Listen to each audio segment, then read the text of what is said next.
Buenas noches para todos.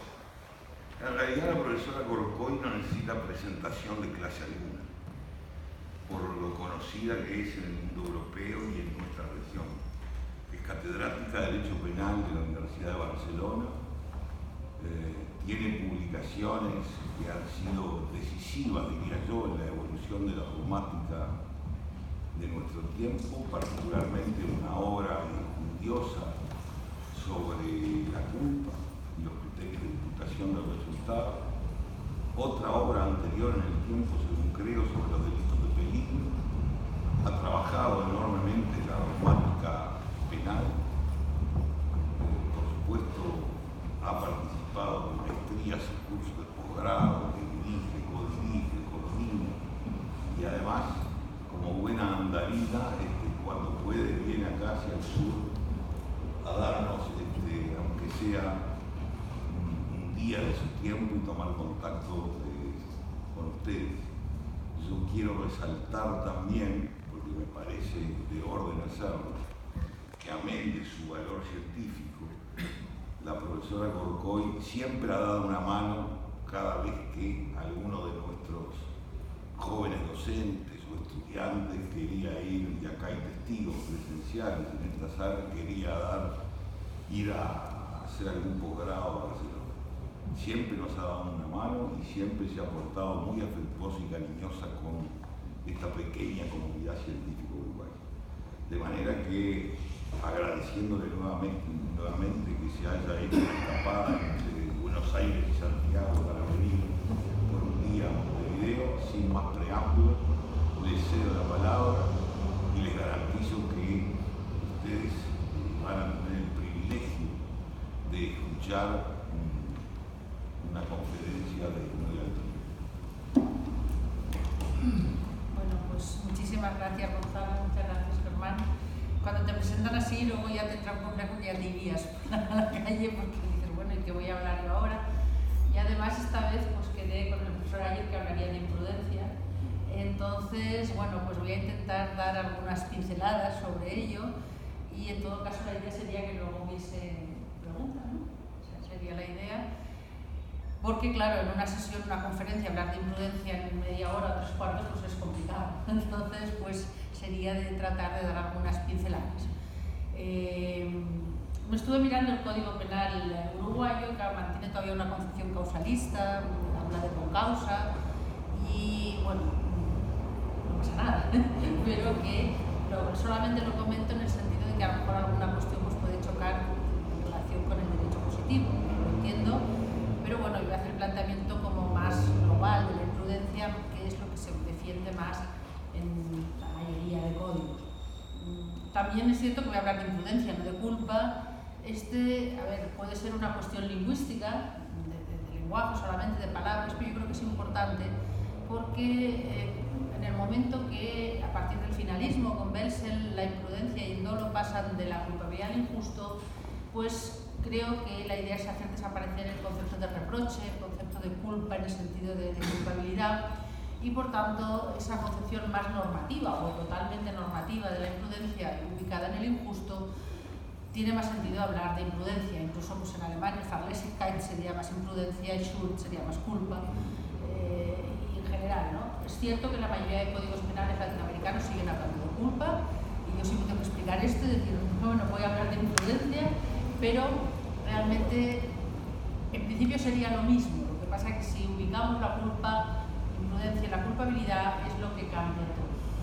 Es decir, en origen la imprudencia ubicada en la culpabilidad, incluso en su primer momento la culpabilidad era dolo o culpa, eso era todo el contenido de la culpabilidad. Luego ya fue evolucionando, es decir, primero era una forma de culpabilidad, luego fue evolucionando, pero siempre desde una perspectiva psicológica. Es decir, se valoraba el carácter asocial del autor, el perfil, el carácter psicológico. Es una perspectiva muy psicológica. Dando un paso más, la culpabilidad fue ya como un reproche subjetivo. Y incluso se negaba la relevancia jurídico-penal de la imprudencia, pero la realidad es que se castigaba y pasaba a ser una forma de responsabilidad objetiva. Algo que hoy en día subsiste, cuidado, y voy a hacer un salto. Normalmente me traigo todo preparado, pero luego acabo haciendo saltos. ¿Por qué voy a hacer un salto? Porque esta idea de la concepción objetiva de la imprudencia, que hoy en día, en teoría, en los códigos penales que defienden un principio de culpabilidad en sentido amplio, es decir, responsabilidad personal, responsabilidad subjetiva y culpabilidad en sentido estricto, se tiene que excluir la responsabilidad objetiva, la responsabilidad por el resultado, los delitos cualificados por resultado, incluso la llamada preterintencionalidad. Sin embargo, si vemos muchos manuales, manuales importantes, que no voy a dar nombres para no crear problemas, en la parte del el tipo objetivo sería la infracción de la norma de cuidado, de la cual luego hablaremos, pero el tipo subjetivo hablan de ausencia de dolo, con lo cual realmente a veces me parece muy discutible si no es una forma también de responsabilidad objetiva, en el sentido de que esa infracción de un deber de cuidado puede dar lugar a una sanción penal por imprudencia, municipio de imprudencia, una lesiones por imprudencia por haber saltado por ejemplo, un semáforo rojo, por decir una cosa. Entonces, creo que uno de los déficits actuales de esa concepción normativa de la imprudencia, no todos los manuales, no todas las teorías, es esa concepción del tipo subjetivo como ausencia de dolo sin darle un contenido positivo al tipo subjetivo. Voy a hacer ahora vuelvo el salto para atrás otra vez, me voy a esa imprudencia, culpa ubicada en la culpabilidad, y porque hay unas teorías psicológicas sobre la imprudencia que tienen su cierta importancia actualmente. Es decir, lo que pasa es que la perspectiva del análisis es diferente, no es psicologicista sino normativista, pero los conceptos siguen existiendo. Había una que seguía siendo totalmente psicologicista, que era la llamada teoría intelectualista, como vicio de la inteligencia. Ese es el factor más del carácter social, del perfil, que va a la idea de un derecho penal de autor. Cuidado, un derecho penal de autor que hoy es otro de los déficits que tenemos. En España, por ejemplo, a través de convenios europeos, de directrices europeas, estamos con los delitos de odio y discriminación. Es decir, que ahí lo que estamos castigando es una persona que es malvada, si queremos, pero yo siempre he pensado, bueno, pues si quieres odiar, odia. El problema es que no mates, pero quiero decir, el choque con la libertad de expresión, ¿no? Pero bueno, ahí estamos, condenando a cantantes de rap y cosas de estas. Entonces, bueno, a mí eso me asusta bastante, por eso lo comento así como una nota a pie de página. Esto no es un salto, esto es una nota a pie de página. Entonces, ese derecho penal de autor, pues está ahí, está latente siempre, y desde luego, desde mi perspectiva, siempre tengo una lucha con eso, la idea del derecho penal derecho. Estamos castigando por hecho, no estamos en la moral, estamos en el derecho, y por tanto, si el sujeto es bueno, malo o regular, me da igual. Eso es como cuando en un juicio van a los testigos, no sé qué, es que es muy bueno. Bueno, pues será muy bueno, pero este señor ha matado a alguien, o sea que me da igual que sea muy bueno, lo vamos a castigar por homicidio, aunque sea muy bueno. Ya luego lo cuidaremos en la cárcel, pero de momento lo castigamos por homicidio. Bien, dicho esto, voy a hacer referencia a dos de las teorías que hoy en día siguen teniendo vigencia, pero con una interpretación absolutamente distinta, que una es la teoría del error. La teoría del error como ausencia de dolo, la teoría del error habla de error en la realización de la conducta y error subjetivo como desconocimiento. Bien, esta idea del error creo que es fundamental en el estudio actual de la imprudencia y en cierta medida es el contenido, como veremos, de ese tipo subjetivo imprudente al que hacía referencia. Es decir, en la imprudencia siempre tiene que haber un error, porque si el sujeto conociese exactamente el riesgo, estaríamos en un hecho doloso. Ya sé que a lo mejor aquí estoy dando un salto, porque yo estoy hablando de un dolo sin ese elemento volitivo. Eso sería para otra conferencia, el por qué defiendo un dolo sin elemento volitivo, que es algo que parece moderno y realmente Fruska ya lo dijo en su momento. ¿Por qué exigimos un elemento que no puede probarse en el proceso?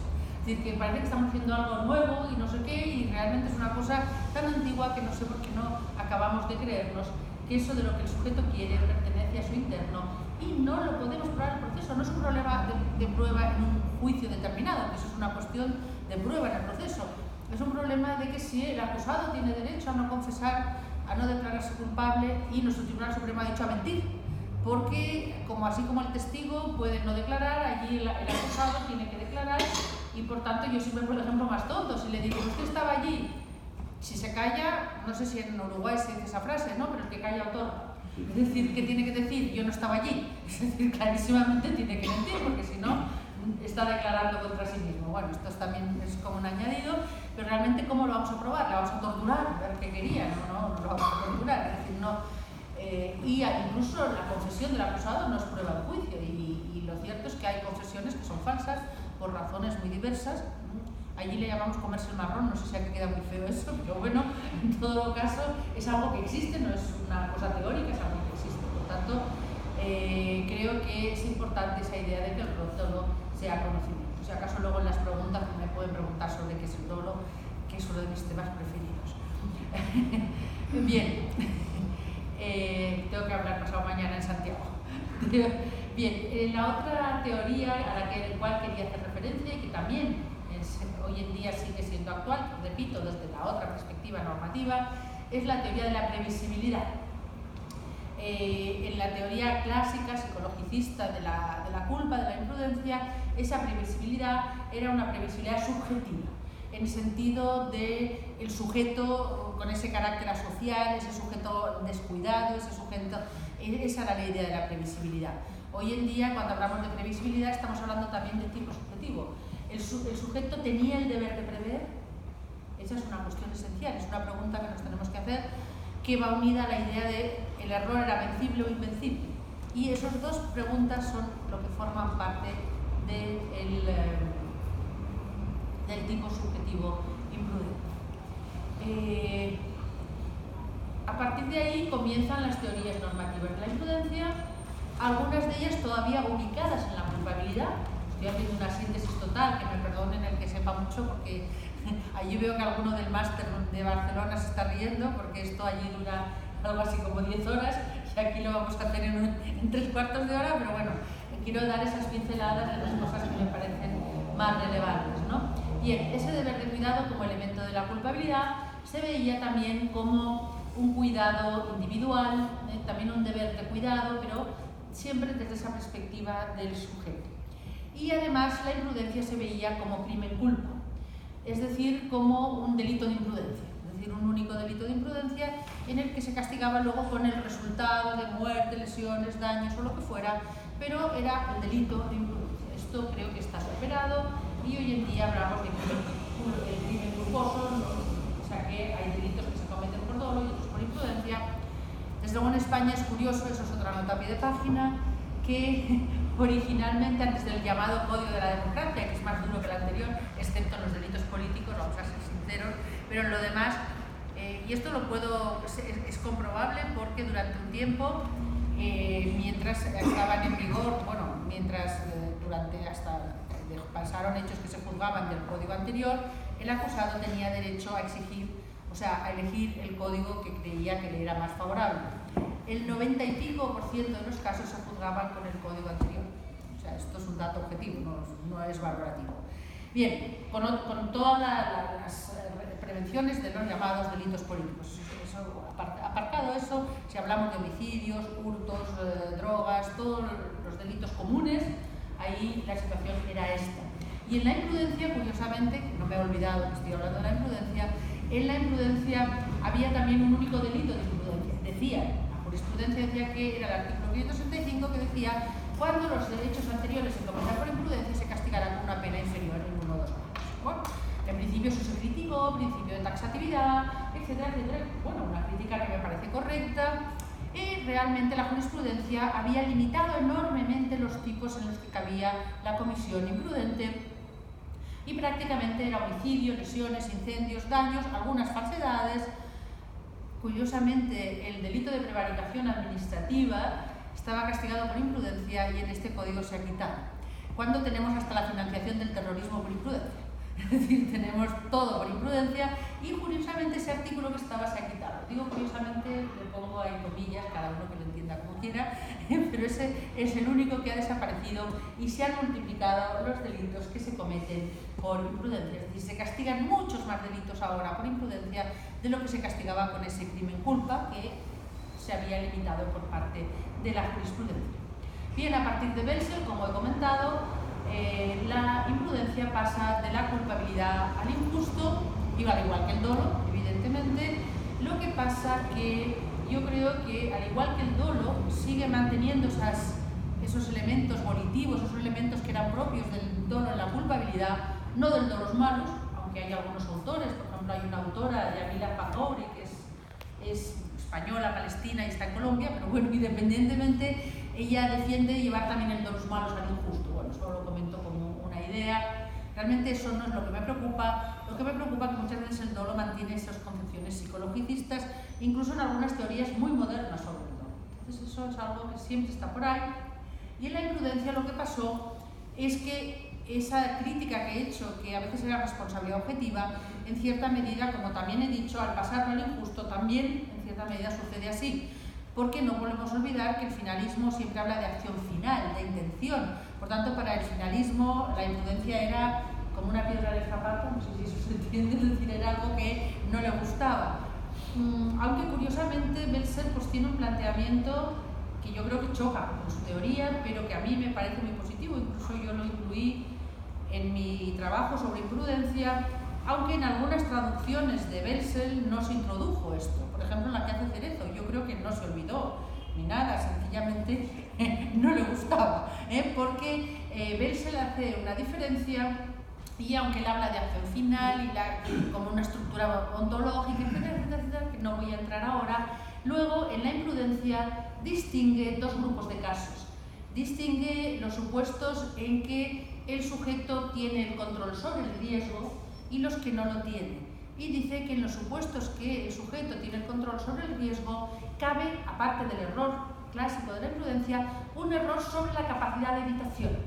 Es decir, que en el ámbito donde el sujeto mantiene el control del riesgo, tráfico, el tránsito sería un ejemplo claro, hay como un mayor ámbito de la imprudencia porque el sujeto no solo puede equivocarse en la cantidad de riesgo, sino en su capacidad de evitar. Esto evidentemente con el finalismo choca radicalmente, con lo cual yo entiendo que Cerezo se lo saltase en su traducción porque no le encajaba en su estructura, ¿no?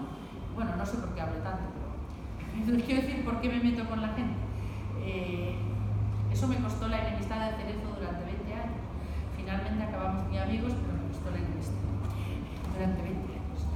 Bien, por eso lo debo tener muy grabado, ¿no? Por eso al final lo digo porque lo tengo muy grabado. Era muy ortodoxo, por eso, y como yo dije que Cerezo no lo había traducido, se me ocurrió decirlo porque era ingenuo en aquel momento, pues lo pagué. Bien, otra de las posturas que se ha defendido y que se defendió en su momento y que sigue trayendo consecuencias es la infracción de la norma de cuidado como momento omisivo. Es decir, se habla de la omisión del deber de cuidado. ¿Cuál es la consecuencia de esto? Que se está hablando de omisión del deber de cuidado cuando a veces es por acción y a veces es por omisión. Y esta distinción creo que es esencial, porque en la omisión es necesario la posición de garante y la situación de dependencia en el caso concreto, no una posición de garante formal, sino que en el caso concreto esa persona sea garante de la protección de ese bien jurídico. Por tanto, esa equivalencia entre acción y omisión que a veces se da en la imprudencia creo que es negativa. Creo que también en la imprudencia hay que distinguir los supuestos de omisión y de comisión. Curiosamente, el Código Penal uruguayo habla de omisión, de la causalidad en la omisión. Claro, eso si lo oye un físico te va a decir que bueno, que no, como que no. Que en la omisión no hay causalidad, habrá otra cosa, pero no causalidad. Bueno, eso sería tema de otra conferencia, porque estaríamos hablando de causalidad y imputación objetiva, eso sería otra cosa, pero bueno, lo dejo ahí también aparcado. En todo caso, es importante esta distinción, aunque es cierto, y por eso digo que son cosas que siguen teniendo importancia, que hay supuestos en la imprudencia en que es difícil saber si estamos castigando por la acción o por la omisión. Es decir, si estamos castigando por el momento en que se empieza a crear el riesgo o por el momento que luego el sujeto no lo controla. Voy a poner un ejemplo muy sencillo que en la jurisprudencia española hubo mucho debate, y es un ejemplo tontísimo que se da en bastantes casos de un sujeto que tiene una avería en el vehículo, aparca, bueno, pone el vehículo como puede, en el arcén o en la vereda, ¿se dice? ¿O? Sí. Y pues hay que traducir.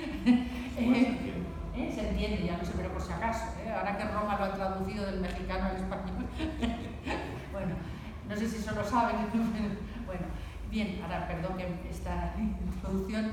a lo que iba, o sea, tiene una avería, ahí, bueno, pues no pasa nada, deja el vehículo y no pone los triángulos obligatorios, no pone ningún elemento para avisar de que el vehículo está allí y otro vehículo que viene choca con él y muere el conductor, ¿no?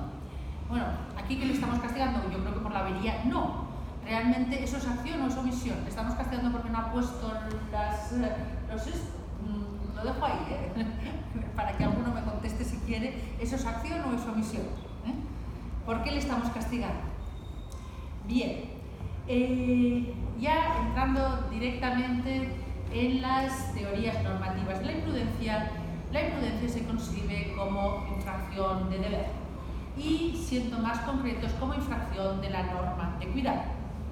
El problema está básicamente en las distintas teorías en qué entendemos por norma de cuidado. Ahí es donde viene la guerra. Es decir, hablando de carácter muy amplio, infracción de la norma de cuidado, yo creo que hoy estaríamos una doctrina absolutamente mayoritaria. Cuando luego vamos a determinar qué entendemos por norma de cuidado, la cosa se complica. Y cuando ya están entrando los de la filosofía analítica, todavía se complica más. Porque no voy a hablar de la filosofía, no voy a hablar de un libro. Es que tengo una desgracia, tengo 3 o 4 doctorandos que son de la filosofía analítica y mi vida es muy dura. Bien, en todo caso, sí, porque es que, bueno, además son muy buenos, es lo peor de todo, o lo mejor, no sé. En todo caso, me están grabando, pero si a mí me se me puede grabar. Por favor, no se me puede grabar. Bien.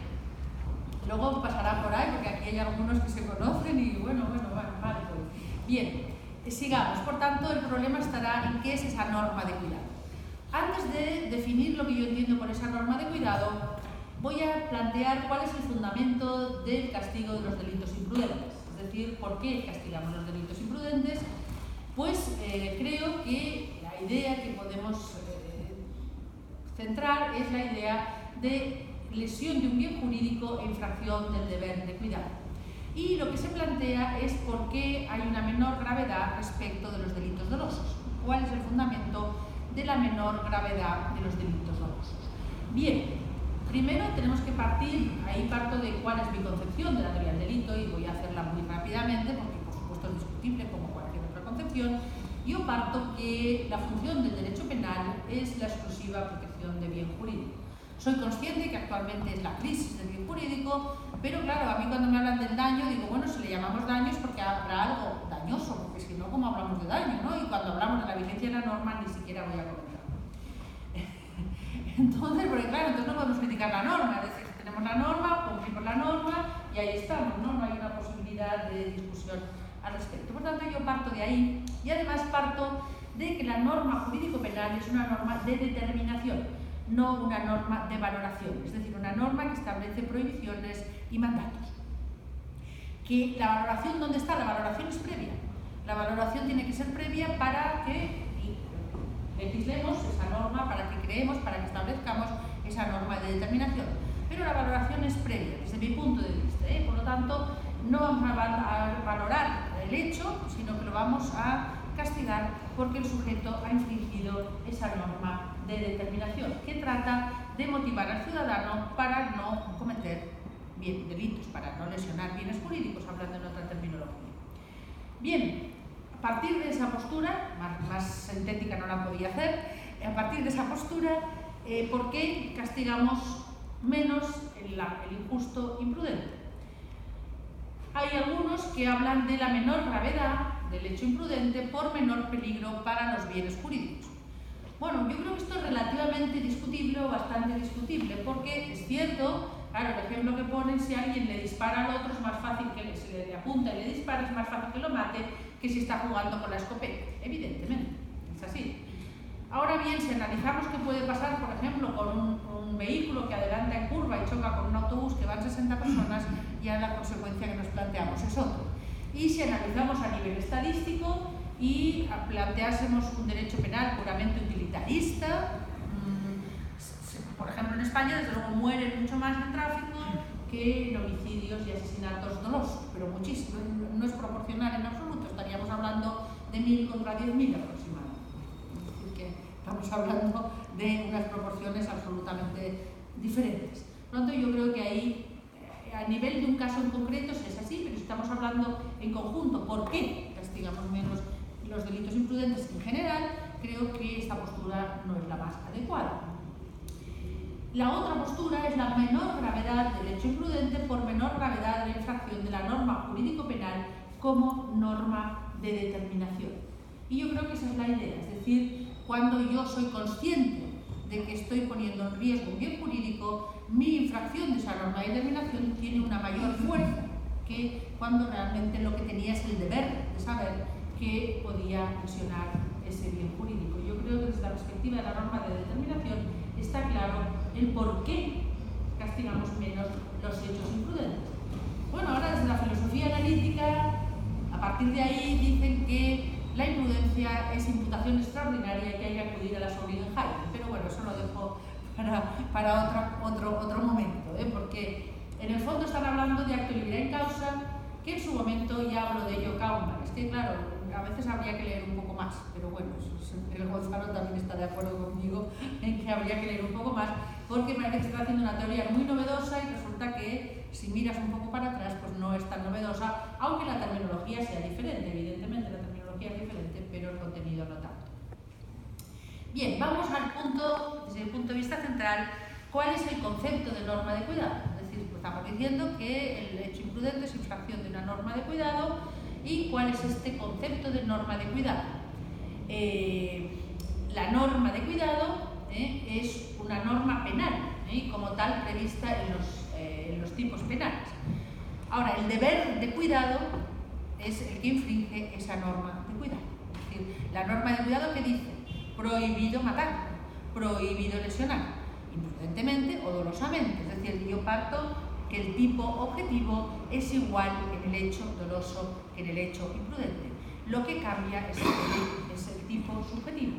Ahí podríamos ver ejemplos desde la realidad hasta, bueno, ejemplos sencillos de la realidad hasta ejemplos complejos, ¿no? Y bueno, voy a poner un ejemplo que a mí me gusta especialmente, porque me engañaron los alemanes, entonces me gusta especialmente. Es un caso en el cual es el mismo hecho que van cambiando en los aspectos subjetivos. Pasamos de algo atípico a algo que debería castigarse por imprudencia a algo que sería doloso. Es el llamado caso de la talidomida o caso Contergan. No sé si lo conocen, el Contergan era el nombre del fármaco y talidomida era el principio activo, que por cierto hoy se utiliza para el cáncer. Horas, pero se utiliza porque este medicamento se vendía para las molestias del embarazo y empezaron a surgir bebés que nacían sin brazos, sin piernas o incluso sin órganos, incluso que morían. En el primer momento los responsables de la industria farmacéutica parece que habían cumplido con toda la normativa exigible en materia de venta de fármacos y por tanto que ahí en ese primer momento no tenían el deber de conocer el riesgo que suponía ese fármaco.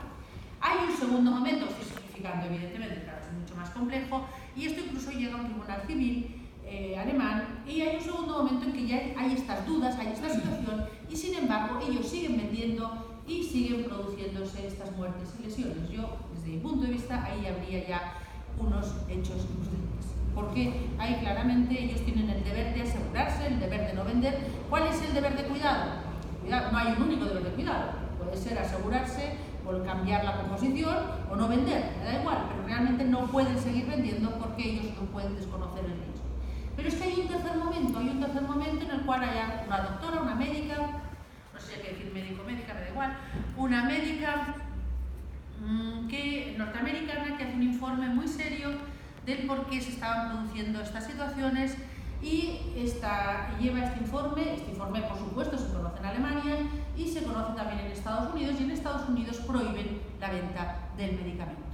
Bien, a partir de ese momento, que también hay otro juicio en Alemania, etcétera, etcétera, a partir de ese momento la industria de esta farmacéutica sigue vendiendo este producto en Brasil, en Argentina, no sé si en Uruguay, la verdad que no quiero decirlos, en España y en Portugal.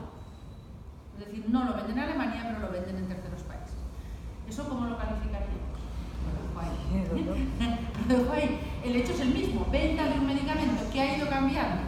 Primero el deber de conocer y luego el conocimiento, es decir, el aspecto subjetivo. Es decir, ¿qué sucedía en el tipo objetivo? Que hay un riesgo de lesión bien jurídico. Primero no sabíamos que esa talidomida producía esos efectos, luego ya teníamos unas serias dudas, con lo cual nuestro deber de cuidado era no seguir por ahí, y luego sabíamos que producía esos efectos. Por lo tanto, es un caso desde mi punto de vista clarísimo, que en cierta medida también sucede en el caso ADN de Chile, lo digo porque chileno, no por nada más. El caso ADN, que no sé si lo conocen, que también se llaman como nutricional. Bueno, pero el nombre de la bebida era Nutricom, bueno, no me sabía esa. Nutricom. Es un caso también parecido, pero no voy a incidir en eso. Solamente quería matizar en este sentido que muchas veces el tipo objetivo realmente es igual. Lo que pasa es que cuando el hecho, ese tipo objetivo, ese riesgo para el bien jurídico, lo revestimos del dolo, ya nos da otro significado, vamos a decir, pero realmente el hecho puede ser idéntico, ¿no? Puede ser absolutamente idéntico. Les voy a poner un ejemplo que pasó realmente en España, en un hospital, en el cual lo que pasó fue el caso intermedio, pero yo luego lo planteo como ejemplo de cómo podemos cambiar la situación, ¿no? Es un caso de un médico que comunica a la enfermera, lo siento, pero aquí no es que yo sea machista, sino que era un médico y una enfermera. Hoy en día ya hay más enfermeros y más médicas, pero era así. En todo caso, le comunica que un niño es alérgico, pero se lo comunica así como deprisa, sin anotarlo correctamente, y la enfermera pues llega, no se acuerda de lo que le han dicho y pone la inyección al niño. Bueno, ahí podríamos ver si el médico se lo ha dicho de tal forma que es casi imposible que lo recuerde, ahí sería imputable al médico, ella no lo sería exigible porque no tendría el deber de conocer que esa persona tenía alergia. Si se lo había dicho medio bien, vamos a suponer, y se olvida, en ese caso, pues ella sería la que le podríamos imputar ese homicidio por imprudencia. O vamos a suponer que se acuerda, pero ve que ese niño es el hijo del amante de su marido. Vamos a poner un poco, ese me lo inventamos. Vamos a darle un poco de color, y entonces dice, bueno, como no me lo han dicho muy claro esto, pues le pongo la inyección. Eso sería doloroso. Realmente aquí lo que hay es un niño con alergia y una señora que le pone una inyección. No hay más, eso es el objetivo. Ahora, lo que cambia que es el aspecto subjetivo, es decir, es tan importante como eso, el tipo subjetivo, ¿no? O sea que, por tanto, esa infracción del deber objetivo de cuidado no fundamenta por sí sola la lesión de la norma de cuidado, porque es necesario que concurra también la atribución de la autoría, que es otro tema importante que muchas veces se olvida, y ese tipo subjetivo del deber de prever, del deber de evitar. ¿Por qué digo lo de la autoría? Esto es un tema que hace tiempo me baila por la cabeza, hace mucho tiempo, y eso con el profesor Vitt, que es mi maestro, lo hemos hablado y él lo ha introducido en las últimas ediciones de su manual, que la autoría tiene que estar ya ahí, porque cuando hablamos del tipo subjetivo estamos hablando de alguien. Ya de la conducta estamos hablando de alguien, pero a veces la conducta es más indeterminada, sobre todo, pues estamos hablando del caso del Contergan, la talidomida, o todos estos casos en empresas.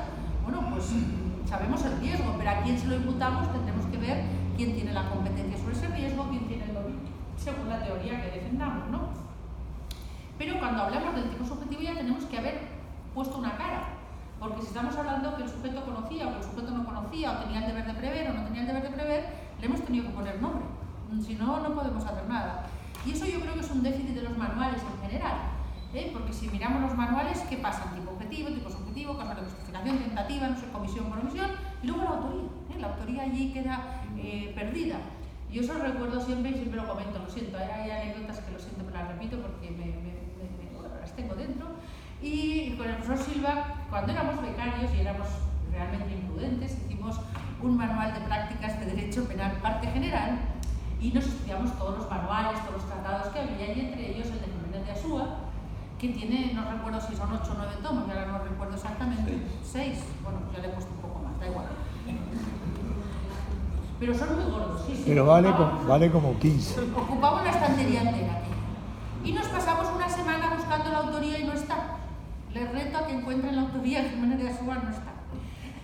Es una anécdota, evidentemente, pero lo pongo como anécdota exagerada, ¿no? Pero en el sentido de que los manuales también está allí muy... ¿Cómo lo completó? Ya lo sé, que no es una crítica, pero ¿por dónde empezó? Por todos los otros sitios, y solo es en ese sentido, ¿no? En el sentido de que, pero ¿cómo vamos a hablar de un autor si no sabemos, cómo hablamos de dolo, de imprudencia, si no sabemos de quién estamos hablando? Es algo que parece tan simple que no entiendo cómo no hemos caído. Yo la primera que he caído hace un tiempo, o sea que no es que estoy criticando a nadie, es una cosa como relevante, porque hablamos de si hay dolo o no hay dolo, y luego empezamos a hablar del autor. No, si estamos hablando de dolo o no dolo, hablamos de alguien. Bueno, esto ha sido como una nota a pie de página también, pero importante. Es decir, para la norma de cuidado tenemos la infracción de deber objetivo y cuidado, vemos a quién le atribuimos, le imputamos esa infracción de deber objetivo y cuidado, y luego vemos qué pasa en el tipo subjetivo, si el sujeto conocía o no conocía, y si no conocía, si tenía el deber de conocer. Otro punto que quiero tocar, no sé cuánto tiempo llevo, porque yo siempre me olvido del tiempo. ¿Estamos bien? Bien. Otro punto que querría tocar es una distinción que me parece especialmente importante, y hoy mucho más, porque con esta llamada administrativización del derecho penal, que es algo absolutamente cierto y algo reprochable, parece mi punto de vista, pues está pasando que estamos confundiendo deber de cuidado con regla técnica. Voy a explicar un poco qué es regla técnica. Regla técnica, bueno, cuando digo regla técnica, ¿qué quiero decir? ¿No? Pues estoy hablando de toda la normativa extrapenal. Normativa extrapenal que, por supuesto, configura el deber de cuidado, es decir, son indicios del deber de cuidado. Puede ser normativa de tránsito, normativa de seguridad en el trabajo, normativa medioambiental, da igual, todo ello configura el deber de cuidado. Pero no podemos confundir la regla técnica con la norma de cuidado ni con el deber de cuidado. ¿Por qué? Porque el deber de cuidado lo tenemos que determinar ex ante en el momento que el sujeto realiza la conducta atendiendo las circunstancias concurrentes. Es decir, incluso a saltarte un semáforo en rojo si que ves por detrás de un camión que no está frenando, pues ese saltarte el semáforo en rojo es cumplir el deber de cuidado. Pongo un ejemplo un poco, si queremos, extremo, pero es claro, es un ejemplo sencillo de que lo que es una infracción de una regla técnica, es decir, no pasar un semáforo en rojo, puede ser la conducta adecuada. Y viceversa, es decir, aunque allí ponga 100 km/h, si realmente el suelo está en mal estado, si hay niebla, mi deber de cuidado es ir a 10 por hora.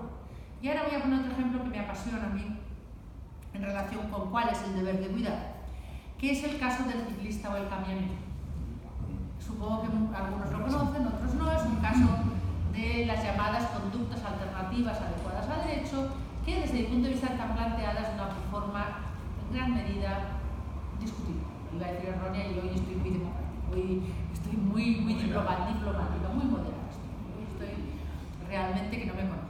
Bien, en ese caso le llaman a veces del camionero, a veces del ciclista, según en qué lado se ponen. En todo caso, es un ciclista, va conduciendo, no sé si se dice conducir, va cicleando,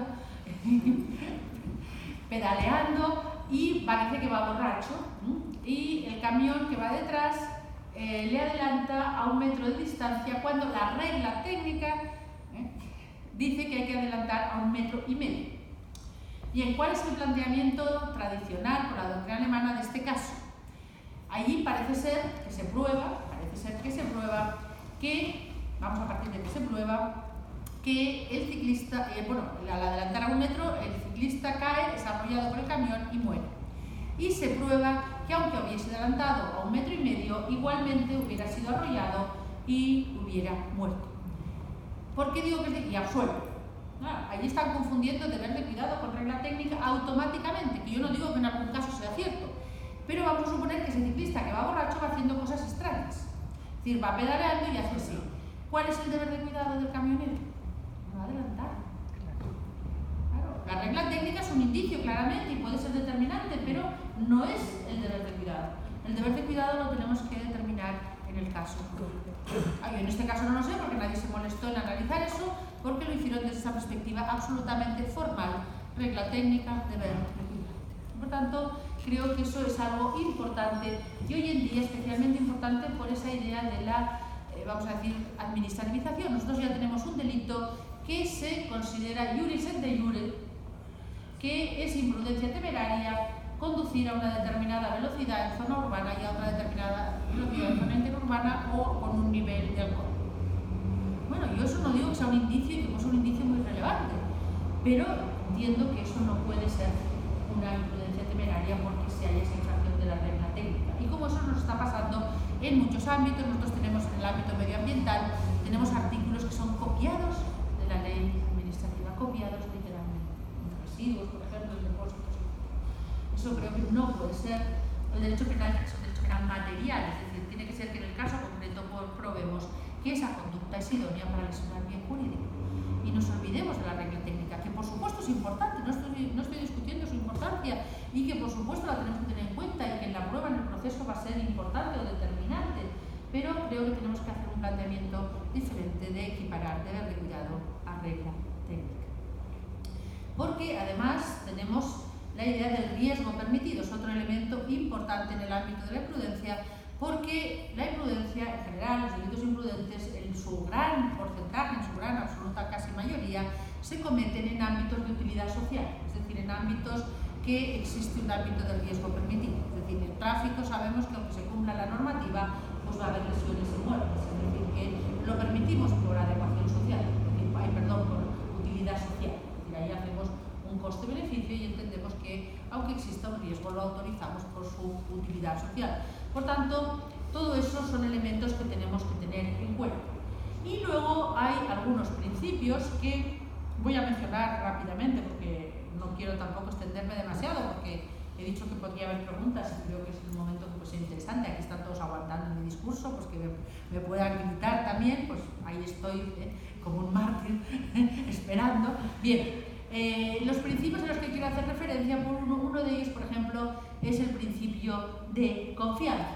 Es decir, que en determinados casos yo puedo confiar racionalmente en que el otro va a actuar correctamente, por tanto, que no tengo que tener mayor cuidado, porque esto, por ejemplo, pues en el ámbito de la empresa se puede dar en muchos casos, en las delegaciones, etc. Pero no voy a profundizar, es un principio que existe. Ahora bien, tal como se ha interpretado, por ejemplo, en el tránsito viario, el tráfico viario, creo que no es correcto, porque realmente es una forma de versar en ilícita, porque se dice, yo no puedo confiar en que el otro actúe correctamente si yo he actuado incorrectamente. Bueno, no tiene nada que ver, que yo actúe incorrectamente no quiere decir que yo no pueda seguir confiando que el otro actúe correctamente. Pero bueno, esto es algo que existe, e incluso en el ámbito del trabajo, de la siniestralidad laboral, es decir, los homicidios en el ámbito de, yo les llamo homicidios, porque siempre se ha llamado de imprudencia con resultado de muerte. A mí me gusta hablar de homicidio por imprudencia, lesiones por imprudencia, que es lo que son, si no es crimen culpa, es decir, la imprudencia con resultado de. Bien, en el ámbito del trabajo, por lo menos en España, rige un principio que sería contrario, que sería el principio de desconfianza en la actuación correcta del trabajador. ¿Y eso qué implica? Eso implica que el empresario, hablando en términos amplios de concepto de empresario, es decir, que puede ser quien sea el responsable de los riesgos laborales, tiene el deber de facilitar los medios de protección al trabajador e incluso de informar, bueno, por supuesto, no incluso no, de avisarle, de formarle, de capacitarle y de incluso si ve que se incumple estar encima. Es decir, ¿por qué? Bueno, ahí se parte que el trabajador, precisamente por la habituación al riesgo, no va a darse cuenta del riesgo que está asumiendo y por tanto es el responsable el que tiene que tener cuidado. Yo siempre pongo el ejemplo, porque tengo miedo a las alturas, de esos que andan por el quinto piso sin ponerse el arnés. Claro, yo creo que casi nadie de nosotros iríamos por un andamio de esos sin arnés, pero claro, ellos están todo el día allí, pues al final se quitan el arnés porque les molesta. Bueno, pues ahí rige el principio de desconfianza en la actuación correcta del trabajador, que implica que el deber de cuidado del responsable es mayor. Es decir, no es cumplir los mínimos, sino que tiene que también ampliar ese deber de cuidado, no al máximo. Es decir, no es que tenga que desconfiar en todo, porque no tendría efecto la división del trabajo y sería imposible que eso se pudiera producir nada. Y por otro lado, rige otro principio diferente también, pero que tiene un significado parecido, que es el principio de defensa, que este rige, por lo menos estoy hablando en España y en Italia también, estos principios, este regiría en el ámbito del tráfico viario, por ejemplo, afectaría al caso del ciclista al que he hecho referencia. Principio de defensa, ¿en qué sentido? En que yo tengo que tener cuidado de actuar correctamente, pero también tengo que prever que determinadas personas que intervienen en el tránsito puedan actuar incorrectamente. El ejemplo siempre pongo yo es pelota-niño. Que veo una pelota, pues puede ir detrás de un niño, ¿no? O un ciclista, como digo, que hace cosas raras, pues mi deber es vigilar también esto, ¿no? Ahí, en relación con el principio de defensa, creo que hay dos posturas que son diferentes. Ahora voy a poner el ejemplo de la jurisprudencia alemana y la española. En este caso la alemana lo hace bien y la española mal. Bueno, tampoco es extraño, pero bueno, en este caso en concreto es así en relación con el principio de defensa. ¿Por qué? Porque la jurisprudencia alemana analiza el principio de defensa ex ante. ¿Qué quiere decir esto? Analiza si, analizando ex ante los hechos, el sujeto tenía el deber de prever que esa persona era una persona vulnerable, era una persona que tenía problemas, era una persona que por los movimientos, por el aspecto, por algo, pues pudiésemos ver o que era muy anciana o que tenía alguna discapacidad o algo. ¿Qué hace la jurisprudencia española? Ex post. Esta persona resulta que era muy anciana y que además tenía un problema de oído, pero perdone, ¿el señor podía haber advertido algún indicio de esto? No sé, da igual. Ex post. Es un ejemplo que a mí me llamó mucho la atención, incluso lo estuvimos discutiendo.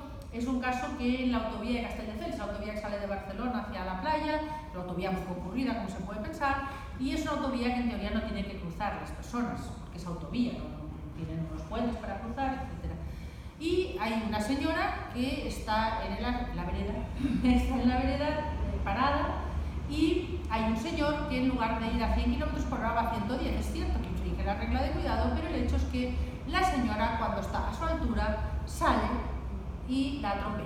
Es decir, si hablamos de conducta alternativa adecuada, aunque hubiese ido a 100, la hubiese atropellado. Ahí el Tribunal Español, que dice, la Audiencia Provincial de Barcelona, que sería como la Corte Oral, de Barcelona, dice que esa señora, que resulta que tenía un aspecto magnífico, resulta que tenía más de 80 años, que estaba sorda y que no se enteraba de nada, pero su aspecto externo era magnífico. Podía ser no había ningún indicio de que esa persona tuviese esos problemas. ¿Qué es lo que valoró el juez? Pues lo que el sujeto no podía saber. Este es otro de los puntos esenciales en el ámbito de la imprudencia. Tenemos que analizar esa infracción del deber de cuidado ex ante, no ex post. Tenemos que ver qué es lo que el sujeto conocía o tenía el deber de conocer. Lo que conozcamos luego, una vez ha sucedido todo, pero que él no tenía el deber de conocer, eso no lo podemos incluir en el deber de cuidado. Y eso es otro de los errores importantes que se dan. Es otro de los errores que se dan en el ámbito de los juicios por imprudencia. Esto es un punto esencial, este análisis ex ante, que incluso yo no sé aquí, porque claro, no lo conozco, pero en España los peritos médicos es imposible que te digan, pero ex ante, y no te dicen a todo pasado. Otra, mire, que es que para eso no me hace falta usted, ya sé que está muerto. Para eso no me hace falta un perito, eso lo ve cualquiera. Me quiero que me diga si ex ante se podía ver que esta conducta era idónea para matar o no era idónea para matar. Bueno, ahí nos encontramos también chocando con ese problema, pero bueno, eso es un problema ya más práctico, ¿no? Y luego esta idea de ese deber de cuidado pues plantea otros problemas en otros ámbitos, como por ejemplo en el ámbito de la medicina con la idea de la lex artis, porque claro, en la medicina y en algunas otras profesiones, también en la abogacía, ¿no? Pero no podemos confundir ni en la abogacía los códigos deontológicos, ni en la medicina los protocolos médicos, es decir, porque tienen otra finalidad. Es decir, como en el deporte no podemos confundir las reglas del deporte con la infracción del deber de cuidado. Es decir, esa especie de lex artis es otra cosa diferente y es, simplificando, el estado de la ciencia en ese momento que se producen los hechos. Por tanto, el ejemplo de la talidomida que he dicho, en un primer momento el estado de la ciencia pues diría que ahí no había riesgo y en un segundo momento que sí, que había riesgo. Es decir, eso sería simplificando mucho, esa sería la idea. Lo que no podemos aplicar tampoco al derecho penal son las cláusulas generales de cuidado automáticamente, la del buen padre de familia, la del cuidado necesario en el tráfico, eso no nos sirve para nada, absolutamente para nada. Y hay un punto muy conflictivo que voy a hacer referencia un poco por encima porque es un punto que discute, yo diría, la doctrina mayoritaria, es si en esa infracción del deber de cuidado, en esa determinación del deber de cuidado, tenemos que tener en cuenta los poderes del sujeto. Los poderes del sujeto en el sentido de su conocimiento técnico, no conocimientos del riesgo, cuidado, que a veces se confunde. Su capacidad para realizar esa actividad, sus conocimientos de la actividad, o no. Y ahí se plantean los llamados poderes individuales inferiores y poderes individuales superiores. la que podríamos llamar doctrina mayoritaria. En esa determinación del deber de cuidado habla del baremo del hombre medio.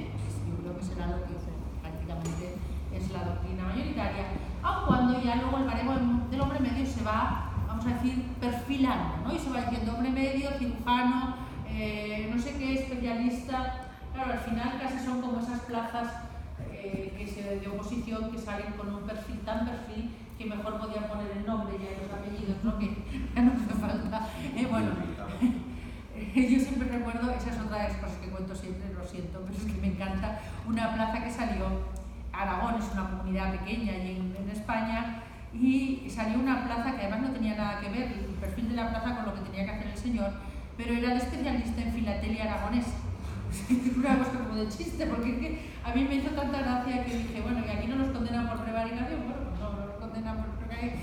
A lo que quiero llegar con todo este pequeño discurso es que cuando estamos delimitando lo que es el hombre medio, al final estamos hablando de los poderes individuales. Y yo creo que es mejor hablar de los poderes individuales directamente y determinar qué capacidad tenía ese sujeto. Desde luego, hay argumentos en contra, claramente, como la idea del principio de igualdad, hay que exigir a todos por igual. Bien, hombre, entendida el principio de igualdad en sentido formal sí, pero en sentido material no, porque es exigir la misma exigencia a cada uno, el mismo nivel de exigencia, atendiendo a sus capacidades, sus conocimientos. Por tanto, creo que no es un argumento. Y hay quien dice, sobre todo, voy a diferenciar, en el caso de los poderes individuales inferiores, dicen, bueno, pues en ese caso vamos a castigar menos a los que todavía están menos preparados. No, les vamos a exigir otra cosa. Por ejemplo, la persona que necesita gafas, ¿cuál es su deber de cuidado con la conducción? Tan sencillo como ejemplo, llevar gafas. Incluso hoy en día tiene que llevar unas de repuesto por si se rompe. Es decir, que no es que le exijamos menos, le exijamos otra cosa. El médico que no sabe hacer una operación, ¿qué le exigimos? Pues que no la haga. Es decir, tan sencillo como eso. Es decir, si no ha aprendido, que es uno de los ejemplos que ponía Kaumann de que eso era actio libera in causa, que le castigamos porque no había estudiado. No le castigamos porque no ha estudiado, porque si no ha estudiado pero no opera, pues da igual. Le castigamos porque opera sin saber. Es decir, y claro que estamos exigiéndole saber hacer la operación, por supuesto. El deber de cuidado es diferente. Y el que sabe hacerla de una forma, y ahora vamos al otro punto, que es los poderes superiores, que todavía pues, se critican más y todavía plantean más problemas. Porque ahí se dice, hombre, el que se ha preparado más, el que ha trabajado más, el que se ha esforzado más, pues ahora le exigimos más. Bueno, no digo que no, o sea, me plantean las dudas a mí también personalmente, aunque no muchas, ¿Por qué? Porque ese argumento, que tiene algo de cierto, evidentemente, también esa persona que se ha esforzado más y tiene mayor capacidad, tendrá también mayores éxitos en la vida, tendrá mejores resultados, ganará más dinero, etc. Voy a poner un ejemplo, que es un ejemplo que yo he discutido muchas veces con el profesor Silva. Es un ejemplo que además se dio un caso real de un oftalmólogo luego, posteriormente de que habíamos discutido este caso mucho tiempo, porque él está en contra, por supuesto, está en contra de los poderes superiores, por la idea que he dicho anteriormente. Es un caso en el cual es un oftalmólogo que tiene la capacidad, es ambidiestro, es decir, tiene la capacidad de operar con las dos manos, lo cual, claro, pues le da mucha clientela y le da mucho éxito, porque puede hacer las operaciones muy rápidamente y lo que otro hace en media hora, pues él lo hace en 10 minutos o en un cuarto de hora, lo cual...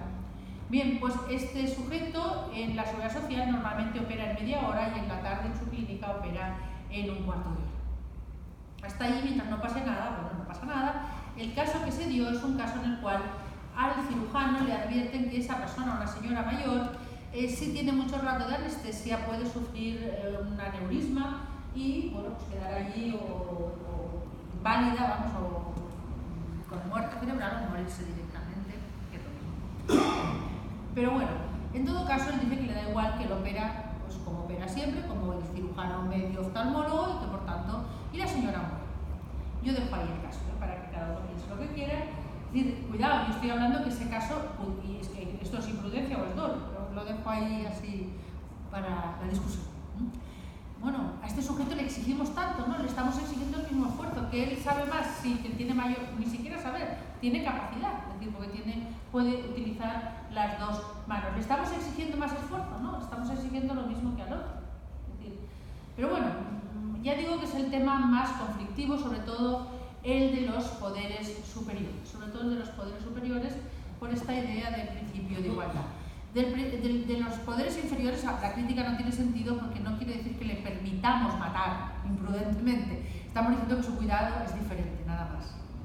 Ahí creo que plantea muchas menos dudas de los inferiores que los superiores, aunque a mí los superiores la verdad me chocan personalmente, yo lo tengo muy claro, pero cuando hay una doctrina muy mayoritaria que dice lo contrario, pues soy lo suficientemente humilde para decir, bueno, pues a lo mejor la que me estoy equivocando soy yo, no digo que no, no digo que no. Bien, hay otro punto también que he comentado antes, la confusión que puede haber entre las conductas omisivas y comisivas en la imprudencia. ¿Por qué? Porque también aquí hay un sentido en esa confusión, ¿no? Y que muchas veces incluso son conductas que no se sabe si son llamadas las conductas ambivalentes comisivas o omisivas, porque realmente tienen como dos caras, ¿no? Dos facetas, depende cómo la veamos, si es comisiva o es omisiva. Y en parte, ¿qué es lo que pasa ahí? Porque hay una cierta confusión, pero no digo confusión en el sentido de error, en el sentido de el deber de cuidado y el deber de garante. Es decir, a veces ese deber de cuidado y el deber de garante se coinciden, ¿no? Porque estamos diciendo que usted tiene este cuidado porque tiene este deber de garante. Por tanto, ahí hay ese punto de unión, ¿no? Entre el deber de cuidado y el deber de garante que puede plantear problemas.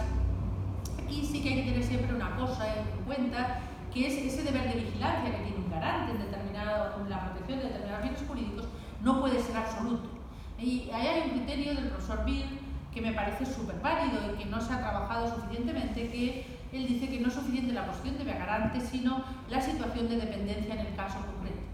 Es decir, que no es suficiente esa posición de garante formal, porque es el padre, sino que es el padre que es el que en ese caso está cuidando al bebé. Porque si resulta que está en una guardería, el responsable será el responsable de la guardería, etcétera, etcétera. Han visto que he puesto el padre y no la madre, porque siempre se la carga la madre, pues si alguien no se ha dado cuenta, pues lo digo.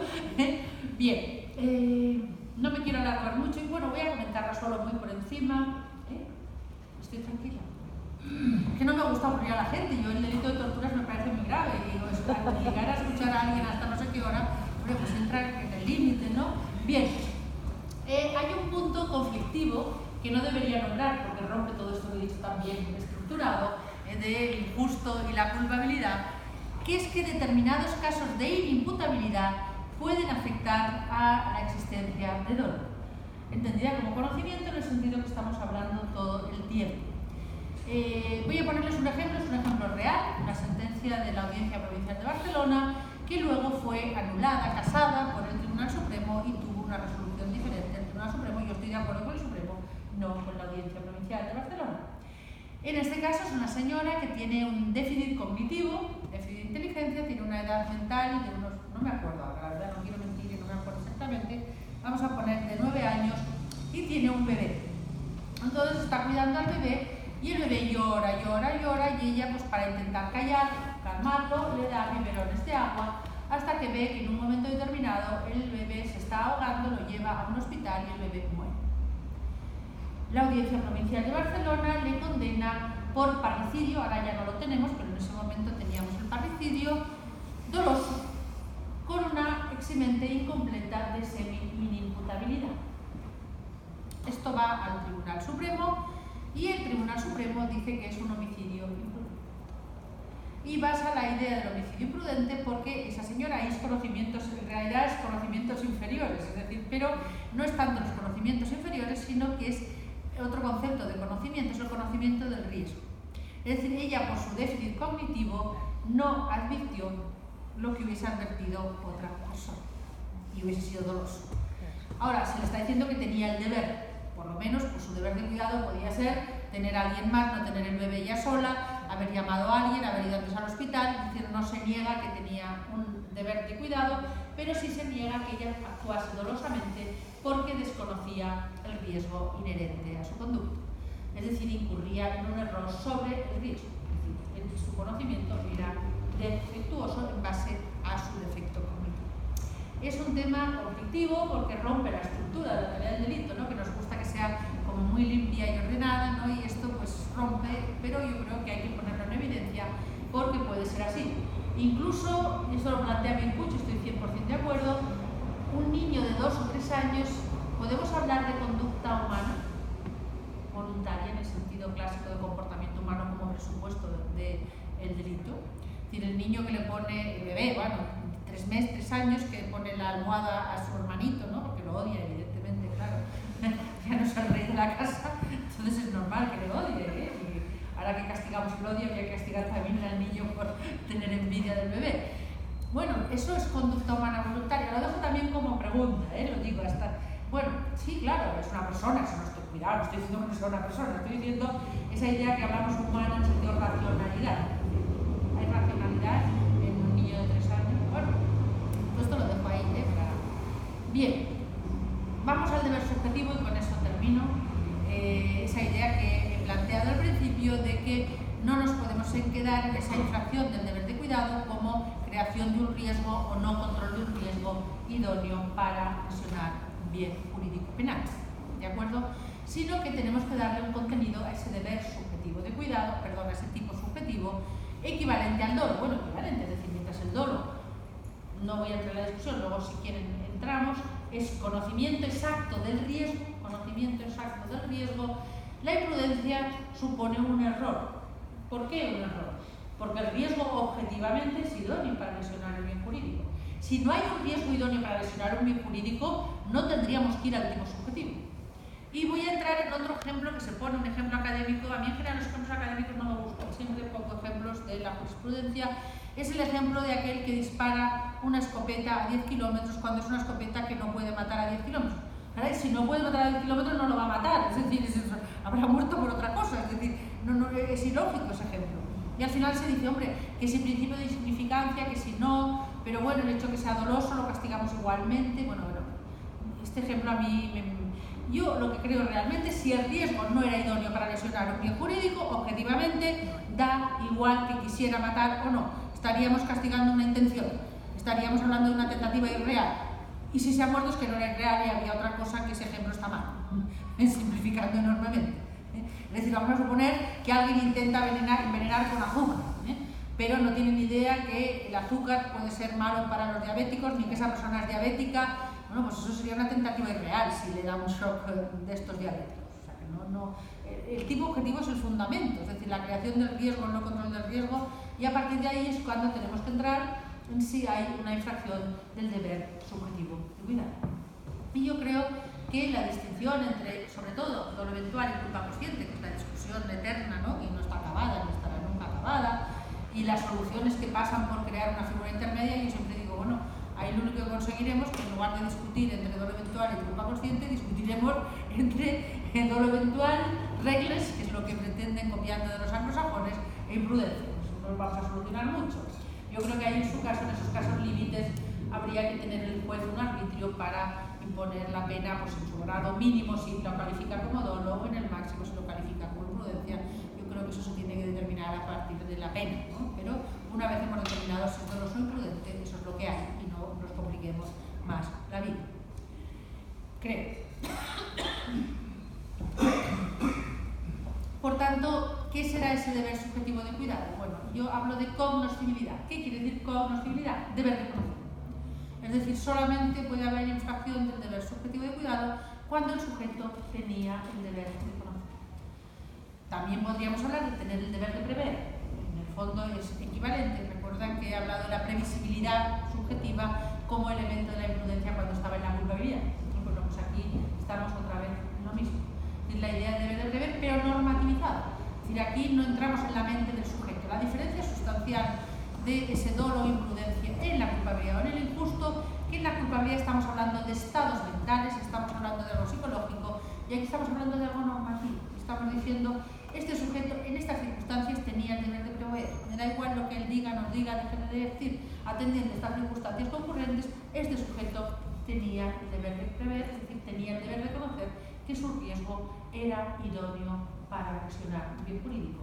Como vemos, la imprudencia hay un error. No es un error, que es lo que decían los que hablaban del error, de la imprudencia como error en la culpabilidad. Decían, es un error. No es un error, porque ese error era el sentido del sujeto que era descuidado, otra vez del estado mental. Aquí no. Es un error en sentido normativo. Atendiendo las circunstancias, el sujeto tenía el deber de prever y no lo ha hecho. Ese es el punto, ¿no? Entonces, claro, bueno, luego lo tendremos que probar.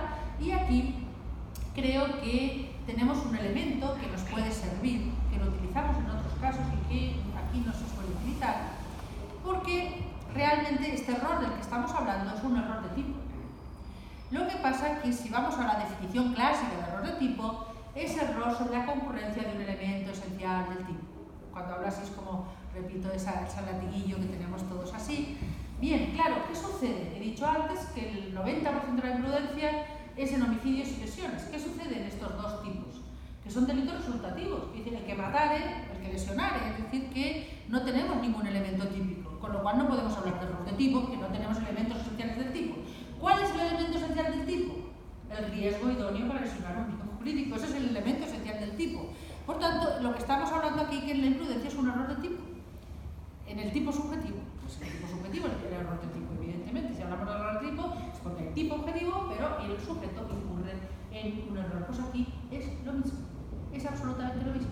¿Y aquí qué criterio tenemos? Que no digo que sea determinante, que el problema de prueba va a ser el mismo o va a ser complicado, pero por lo menos tenemos un criterio que es el de vencibilidad o invencibilidad del error. Es un criterio que lo utilizamos en el error de tipo, lo utilizamos en el error de prohibición y creo que hay que utilizarlo aquí. ¿Y cómo vamos a determinar esa vencibilidad o invencibilidad? Repito, teniendo en cuenta las circunstancias concurrentes, lo que el sujeto tenía el deber de conocer, tenía el deber de prever, etc. Por tanto, esa es la idea de ese deber subjetivo de cuidado como deber de conocer, que es cognoscibilidad, creo que es una forma de hablar, y esa idea de si ese desconocimiento, ese error, a partir de esa idea, era vencible o invencible. Es decir, aquí se plantea también la cuestión hoy en día muy debatida de la ignorancia deliberada, pero yo creo, ahí no voy a entrar ahora sí que creo que ya me estoy pasando, no, porque si no me meteré en la imputación objetiva y será peor, y además aquí no tenemos a Luis Gracia para pelear y ya no tiene gracia. Ah, he hecho un juego de palabras ahora, si Luis Gracia no tiene gracia, no tiene gracia. Es que cuando hacemos una conferencia de Luis Gracia yo es muy divertido porque lo odia la imputación objetiva, se pone nervioso, incluso le da alergia. Entonces, pues bueno, a mí me motiva más, ¿no? Entonces si no lo tengo ya me motiva menos. No, pero broma esto. Lo que quiero decir que ya es otro tema diferente y no quiero alargarlo, solo quiero comentar en relación con la ignorancia deliberada, que hay quien plantea que es un supuesto de imprudencia, hay quien plantea que no sé qué. Bueno, yo creo que es algo importado de Estados Unidos, anglosajón, que yo creo que copiamos cosas que no hay que copiar, pero bueno, y el derecho penal no es una de ellas, pero bueno.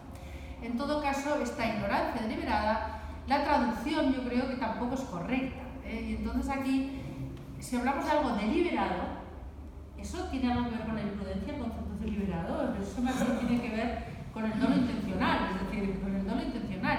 Es decir, ¿qué sucede en la ignorancia deliberada? Que el sujeto intencionalmente se coloca en situación de no saber. Yo creo que eso no tiene nada que ver con la imprudencia. Otra cosa es que lo castiguemos o no por otras razones diferentes que irían más en relación con si se puede atribuir la autoría. Es decir, porque en estos casos lo que sucede es que el sujeto que tenía esos indicios de que se iba a cometer ese determinado delito y que se ha colocado en situación de no saber, teniendo el deber de saber y teniendo la posibilidad de informarse, claro, en el momento que se produce el delito no está allí, no sabe. Entonces es un problema de lo que llaman la filosofía analítica de imputación extraordinaria. Realmente sería de actio libre in causa en terminología tradicional, es decir, en el momento previo el sujeto sabía que se iba a producir ese delito, tenía los indicios suficientes, tenía el deber de informarse y sin embargo voluntariamente, deliberadamente no se informó. Voy a poner un ejemplo y con esto termino.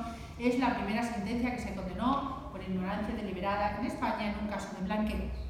En un caso de blanqueo de un banquero, bancario. No, por eso he hecho la broma. Es que, bueno, ya van a hacer bromas que a lo mejor no se entienden. Yo siempre tengo que decir, era chiste, porque debo tener una cara que la gente no se da cuenta cuando hago broma y tengo que avisar. Esto era broma.